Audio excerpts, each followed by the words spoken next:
this is the day. This is the day when we talk about what happened. We look back, we make some conclusions, we cut our losses, we claim our victories. Top 19 of 2019. So here I'm gonna talk about the fragrances that were new to my collection in 2019 and the ones that became truly best of the best favorites, the fragrances that basically colored the year for me, the ones that left memories, the ones that impressed me, the ones that I cannot imagine this year without. We're gonna start with 2 honorary mentions. It's basically 21 rather than 19, but anyway.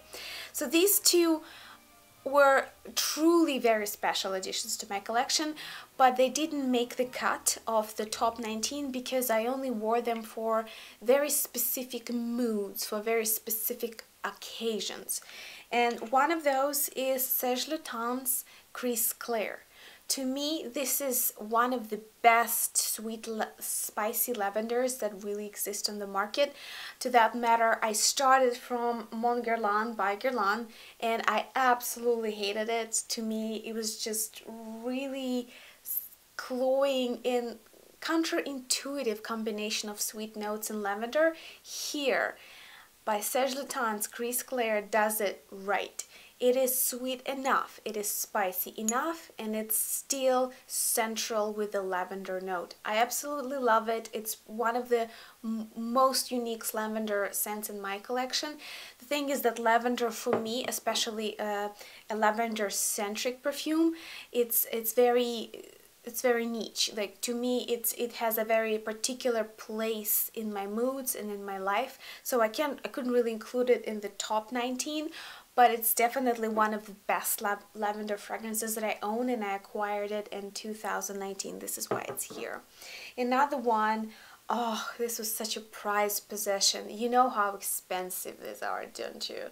This is Memo Paris, and this is Quartier Latin Quarter by Memo, and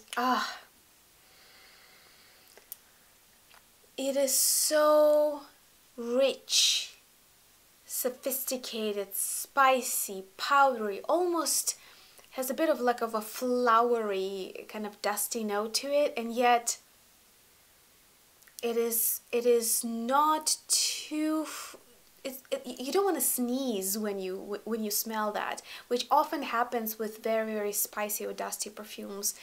It is so subtle yet has long longevity. I love it, but the nature of it is so gourmand and quietly sweet and spicy at the same time. I can't call it nude because it has a definite character, and I can't call it bright because it sits very close to the skin. So to me, it's a very quiet gourmand type of sophistication that it also makes it a little bit niche in my collection. I mean, it's a niche brand, but in terms of how often do I really want to smell like that? How often do I really gravitate toward wearing it?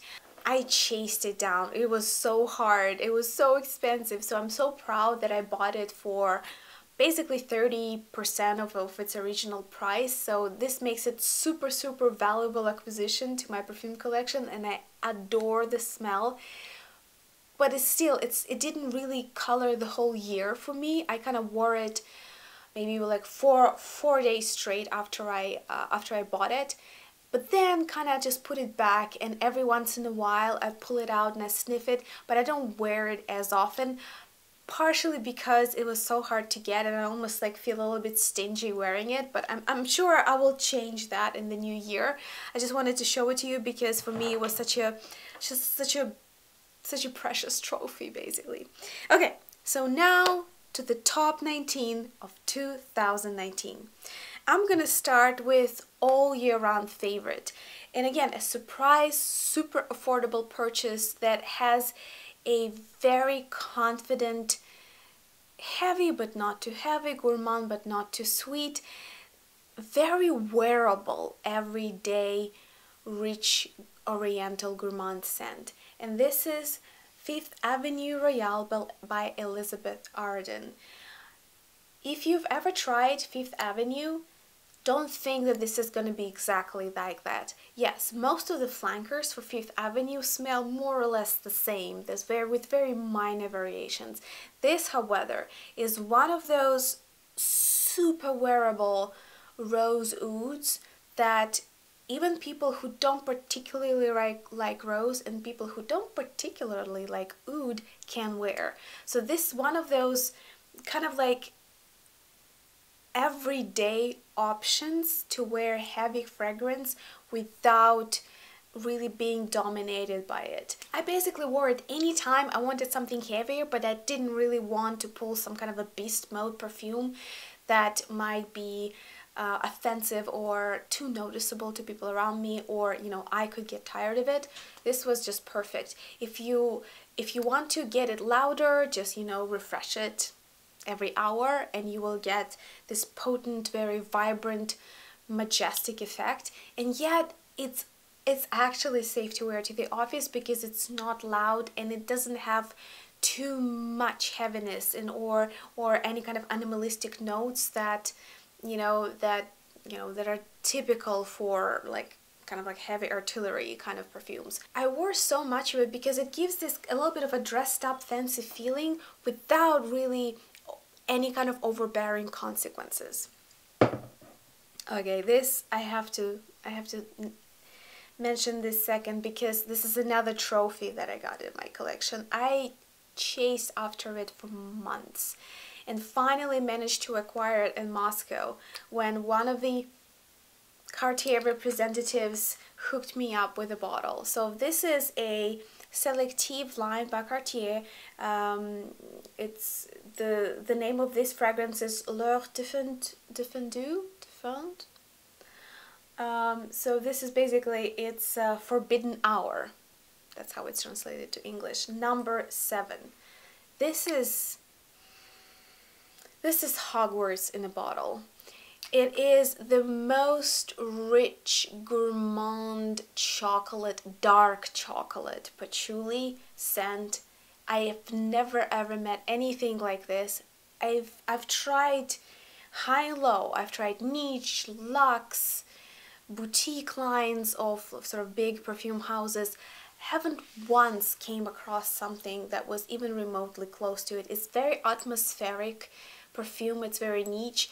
I call it Hogwarts in a bottle because it has both some of the kind of like mossy, dark gothic sophistication that true heavy patchouli scent can give, and yet with addition of some spices and gourmand notes and dark sweet but almost like bittersweet, very very rich chocolate. It's not a milk chocolate that you can find in many perfumes.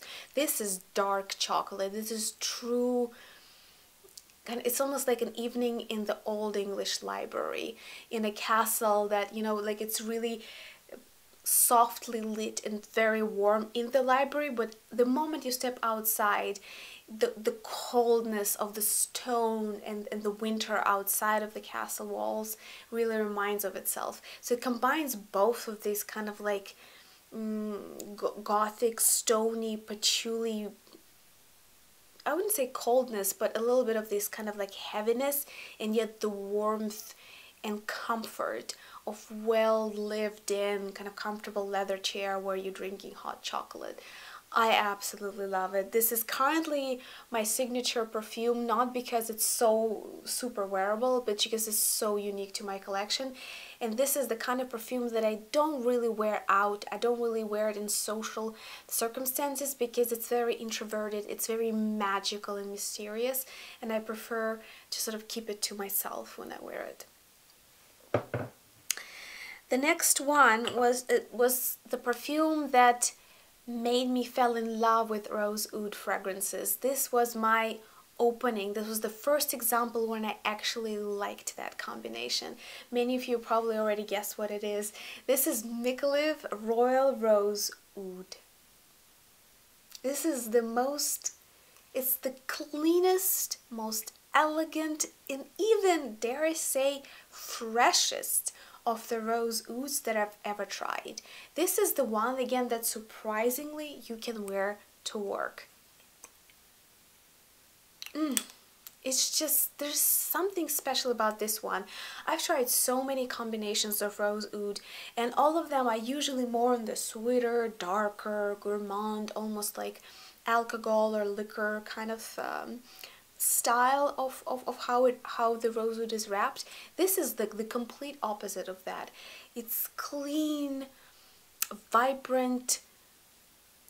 I actually do like to wear it in the morning, all the way through the day, basically. So yeah, this is a quite unique interpretation of rose oud. This was the first one that actually allowed me to appreciate this classic combination of notes, and from then on it was much easier for me to appreciate rosewood in heavier and more kind of Arabic or more like Eastern types of pyramids.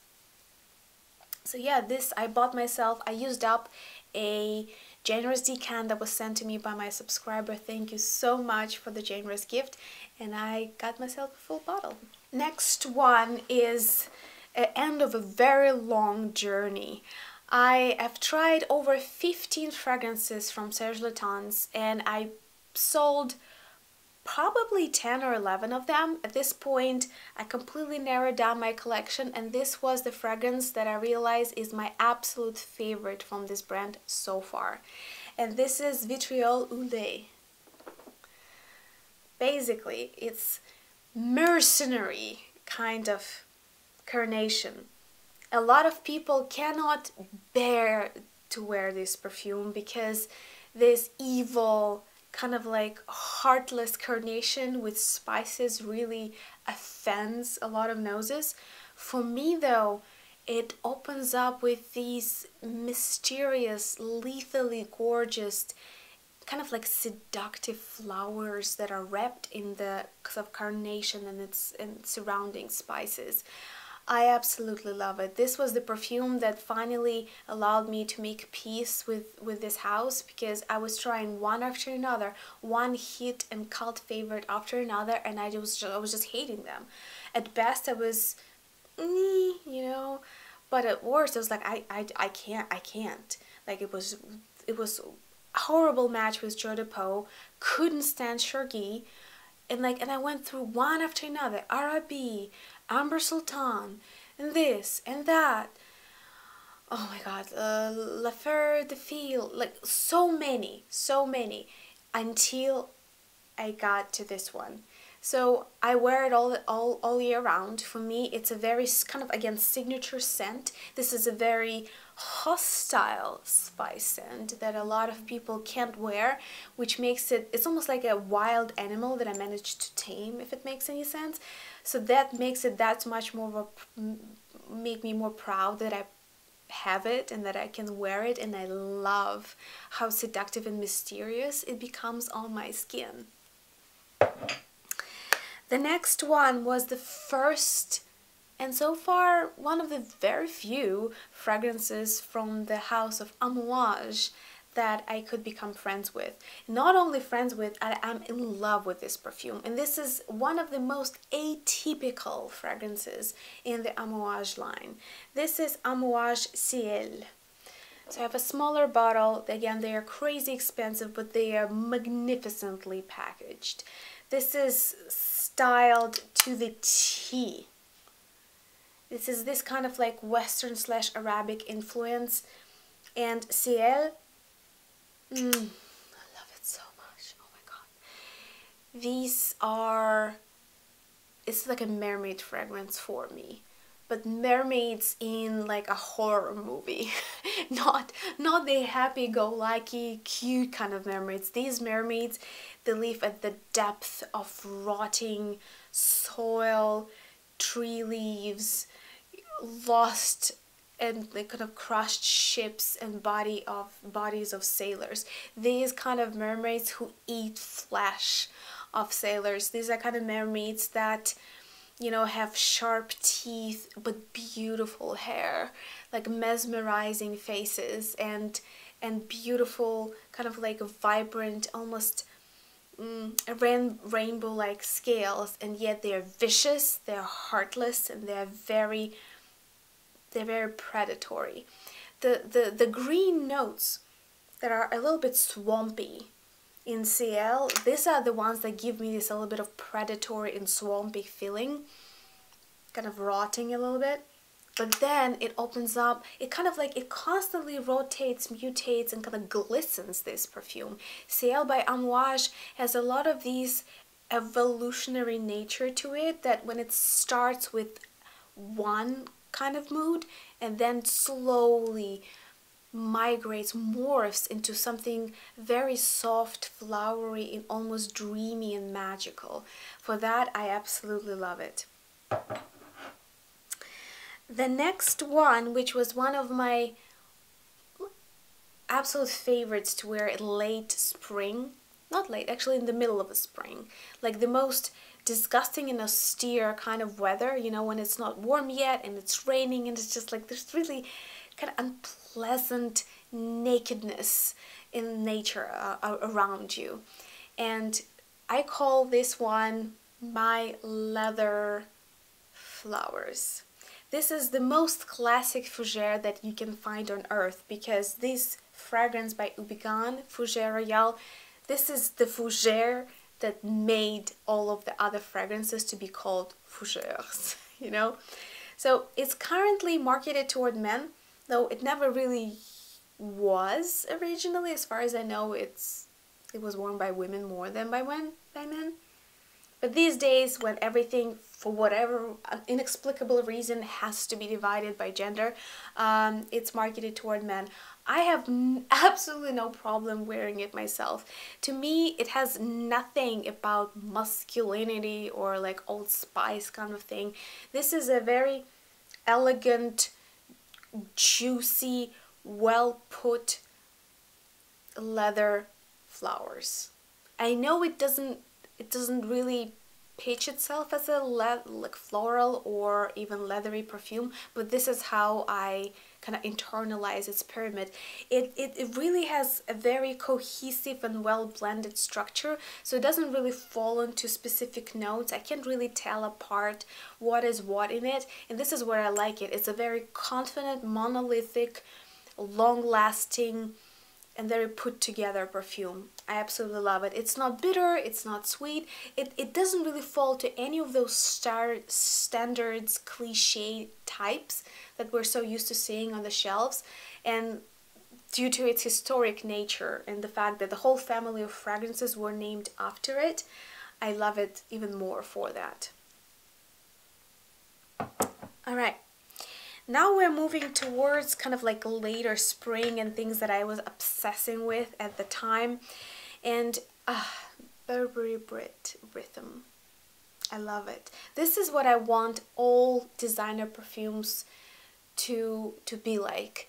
To be both super wearable for every day, to have their own unique face and character, and not all smell like liquid syrupy sugar. I'm so sick of syrupy fragrances. You can't tell them apart. It's almost like, it's like olfactory obesity on the shelves. It's like as if every day, three times a day, we eat fries and a burger, and we're not allowed to eat anything else. So this is such a breath of fresh air. Burberry Brit Rhythm is kind of like this subtly soothing yet refreshing lavender scent. And lavender here doesn't dominate, it rather than wraps everything together. It creates this a little bit of a soothing heart to the fragrance, yet it is both elegant and a little bit of a kind of like put together girl running to work, and her, like, you know, first day at work, everything she's wearing is new. She tries to be subtly posh, yet she doesn't want to overdress, so everything that she put together is just so. This is what this perfume makes me think of. Everything is just so. It's both refreshing, a little bit spicy, a little bit soothing, a little bit sweet. It's beautiful, beautiful everyday fragrance. I wear it all year round. And oddly enough, I discovered it in 2018, which blows my mind that I didn't know about its existence before. Another one that was basically every time the weather got too hot, I would go to this perfume. And for that, I really have to thank Beauty Meow. She's such an inspiration for me on YouTube. She has such an amazing perfume channel. I just want to like share my love for her and her content with you. I hope that you will go and subscribe to her channel. She is the one who introduced this perfume, I feel, to the whole of YouTube community, because I haven't heard anything about it before her or after. And this is Michael Kors Sky Blossom. This is a recent flanker by Michael Kors, and look at how beautiful the bottle is. It's such a perfection of holistic approach to making a fragrance. The bottle is a lightly kind of like this almost like Tiffany blue liquid, and it becomes yellow at the bottom. It's just so refreshing, so ozonic, and just so put together again, so posh. And so is the perfume. Again, this is such a rare example when designer perfumes just hit it. It's both wearable but not a cliche. It's refreshing, but it's not one of those annoying and overdone and done and overdone tea scents or bergamot scents or citrusy scents. It's just refreshing, a little bit of a sparkly, it's almost like there's a little bit of mineral water in it. It has a little bit of this sparkling floral nature. It's so refreshing in the heat. I absolutely love it. Thank you so much to the Beauty Meow for recommending this fragrance. It turns out I can't do 19 perfumes in 19 minutes. It's just not an option. So we're gonna pause for now. I'm gonna ask you, have you tried any of these? What do you think about them? What were your top 19 of 2019? And I'm gonna take a little bit break, get some coffee, get my thoughts together, and we'll continue. I'll tell you about the rest of the top 19 of 2019. At this point, you really ought to subscribe, like you don't want to miss the next part, because the next part, I don't know if it's better or as good as what this is, but it's definitely gonna have absolute gems. I thought very long and hard, and I was ruthlessly prioritizing which perfumes to include in this particular chart. So stay tuned, subscribe if you like this video, and I'll see you in the next part.